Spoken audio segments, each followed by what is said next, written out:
ಮುಖ್ಯಮಂತ್ರಿ ಸಿದ್ದರಾಮಯ್ಯನವರು ರಾಜೀನಾಮೆ ಕೊಟ್ಟ ನಂತರದಲ್ಲಿ ಯಾರು ಮುಖ್ಯಮಂತ್ರಿ ಆಗ್ತಾರೆ ಯಕ್ಷ ಪ್ರಶ್ನೆ ಎಲ್ಲರೂ ಕೂಡ ಕಾಡ್ತಾ ಇದೆ. ಅದು ಒಂದಂತೂ ಸತ್ಯ,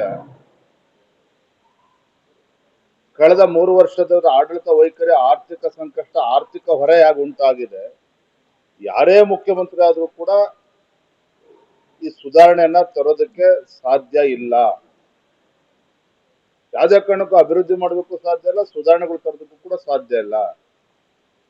ಹಾಗಾಗಿ ಯಾರೇ ಮುಖ್ಯಮಂತ್ರಿ ಆದ್ರೂ ಕೂಡ ರಾಜ್ಯದ ಅಥವಾ ರಾಜ್ಯದಲ್ಲಿರುವಂತಹ ರೈತರಾಗ್ಲಿ, ಬಡವರಾಗ್ಲಿ, ಇವರ ಪರಿಸ್ಥಿತಿಯನ್ನ ಸುಧಾರಣೆ ಮಾಡ್ತಕ್ಕಂಥ ಶಕ್ತಿ ಯಾವುದೇ ಮುಖ್ಯಮಂತ್ರಿ ಯಾರನ್ನೇ ಮಾಡಿದ್ರು ಅವ್ರಿಗೆ ಇದೆ ಅಂತ ಹೇಳಿ ನನಗಂತೂ ಅನ್ಸೋದಿಲ್ಲ. ಮುಖ್ಯಮಂತ್ರಿಗಳು ರಾಜ್ಯಪಾಲರ ಸಮಯವನ್ನ ಕೇಳಿದ್ದೇ ಆಗಿದ್ರೆ ಮುಖ್ಯಮಂತ್ರಿಗಳ ಟಿಪಿಯಲ್ಲಿ ಅದು ಉಲ್ಲೇಖ ಆಗ್ತಾ ಇತ್ತು. ಬಹುಶಃ ನಿನ್ನೆ ಮುಖ್ಯಮಂತ್ರಿಗಳ ಟಿಪಿಯನ್ನ ನೋಡಿದ್ರೆ ರಾಜ್ಯಪಾಲರ ಭೇಟಿ ಬಗ್ಗೆ ಉಲ್ಲೇಖ ಆಗಿಲ್ಲ.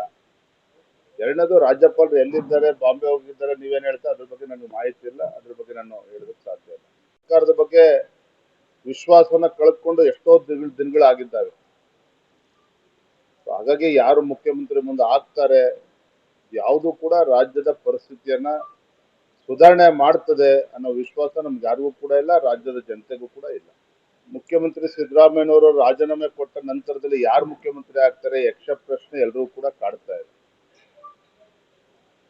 ಅದು ಒಂದಂತೂ ಸತ್ಯ,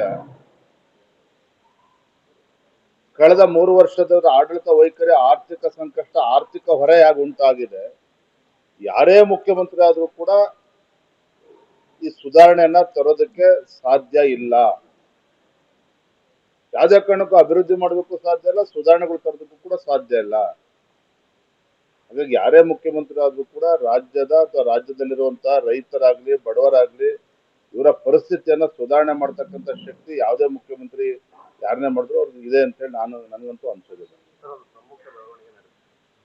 ಮುಖ್ಯಮಂತ್ರಿಗಳು ರಾಜ್ಯಪಾಲರ ಸಮಯವನ್ನ ಕೇಳಿದ್ದೇ ಆಗಿದ್ರೆ ಮುಖ್ಯಮಂತ್ರಿಗಳ ಟಿಪಿಯಲ್ಲಿ ಅದು ಉಲ್ಲೇಖ ಆಗ್ತಾ ಇತ್ತು.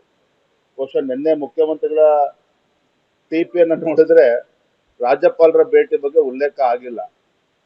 ಎರಡನೇದು, ರಾಜ್ಯಪಾಲರು ಎಲ್ಲಿದ್ದಾರೆ, ಬಾಂಬೆ ಹೋಗಿದ್ದಾರೆ, ನೀವೇನ್ ಹೇಳ್ತಾರೆ ಅದ್ರ ಬಗ್ಗೆ ನನಗೆ ಮಾಹಿತಿ ಇಲ್ಲ, ಅದ್ರ ಬಗ್ಗೆ ನಾನು ಹೇಳೋದಕ್ಕೆ ಸಾಧ್ಯ ಇಲ್ಲ.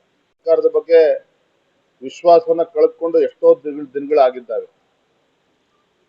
ಹಾಗಾಗಿ ಯಾರು ಮುಖ್ಯಮಂತ್ರಿ ಮುಂದೆ ಆಗ್ತಾರೆ, ಯಾವುದು ಕೂಡ ರಾಜ್ಯದ ಪರಿಸ್ಥಿತಿಯನ್ನ ಸುಧಾರಣೆ ಮಾಡ್ತದೆ ಅನ್ನೋ ವಿಶ್ವಾಸ ನಮ್ಗೆ ಯಾರಿಗೂ ಕೂಡ ಇಲ್ಲ, ರಾಜ್ಯದ ಜನತೆಗೂ ಕೂಡ ಇಲ್ಲ.